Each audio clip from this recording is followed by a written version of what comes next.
Marvellous. Welcome back to GB News Saturday with me, Dawn Newsom. Caught me fiddling with my necklace there. On your TV, online and on digital radio.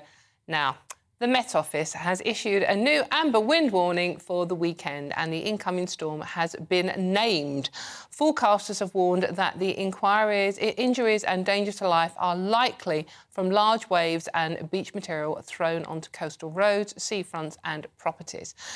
Joining me now is weather journalist Nathan Rao to talk about the weather. Good afternoon. Nathan, good afternoon. And thank you so much for joining me, Nathan. Always a pleasure. Always a delight to have you and looking so terribly dapper, if I may say so. It's a storm. Yeah. This is the 9th one, is it, we're up to? It is. We are about to lose the Arctic, but the gates are about to open to the fury of the Atlantic because Storm Isha, or Storm Isha, I've heard the Met Office calling it Storm Isha today, is going to come in tomorrow and she looks like a big one. So it is all change from very, very cold with the risk of snow that we've had over the past week, just a bit more than a week. I was quite enjoying that. It was quite pretty. Oh, were you? Well, okay. I mean, it is all changed because it is going to turn stormy through tomorrow, and that's the latest picture. Right. OK, so we can see waves crashing out. This is a library picture. It's not actually now, but this is the sort of conditions we are expecting. Yeah, and the Met Office has got a warning across the whole country for strong winds, and so coastal regions. If you see those waves, it's going to be coastal regions, obviously, that are at risk of those waves overtopping and causing flooding, and not just that. You'll have seen a lot this danger to life warning that the Met Office warnings, encompass. And they are really for people to take care in situations like that by coasts. Don't go walking down coastal walkways and pathways during very, very strong winds because those waves will come up. The winds are going to be very, very strong going through the day tomorrow. It's 80 miles an hour. 85 miles an hour. Now, the other thing to mention is the Met Office warnings are sort of evolving as the day goes on. They are now up to 85 miles an hour, which is beyond hurricane strength winds. That is in the amber warning, which is in the north and down the west, but there is a wind warning across the whole country, slightly lesser speeds than that.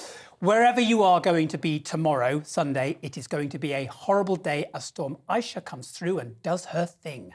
But it is going to be warmer, about 13 degrees. Is that unusual for this time of year? It is very unusual for this time of year. The average temperature for December is about 8 or 9.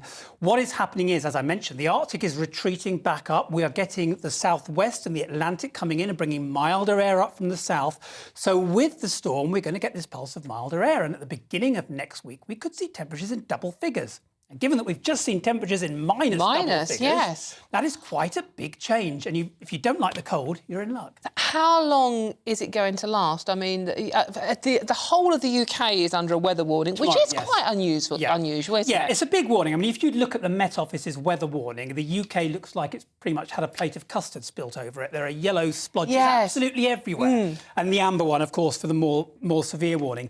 That is for the whole of tomorrow into Monday morning. Now, it is going to get... The strong winds from Storm Isha are going to calm down through the early hours of Monday. But then it's looking more unsettled again on Tuesday and through the start of next week. So we're going into an unsettled picture again. If you remember, before the cold snap, we had Storm Henk. We were talking about flooding and storms. Then we had the cold snap. Now we're going back into storms. I can't keep up. I can't. Yeah, I have trouble. I know. And you're an expert. You are an expert. You're staying with me throughout the morning, aren't you? Because to update on what the weather is doing, because we're British and we like talking about weather, don't we? That's Nathan Rao, weather journalist and broadcaster there. Now, as I said,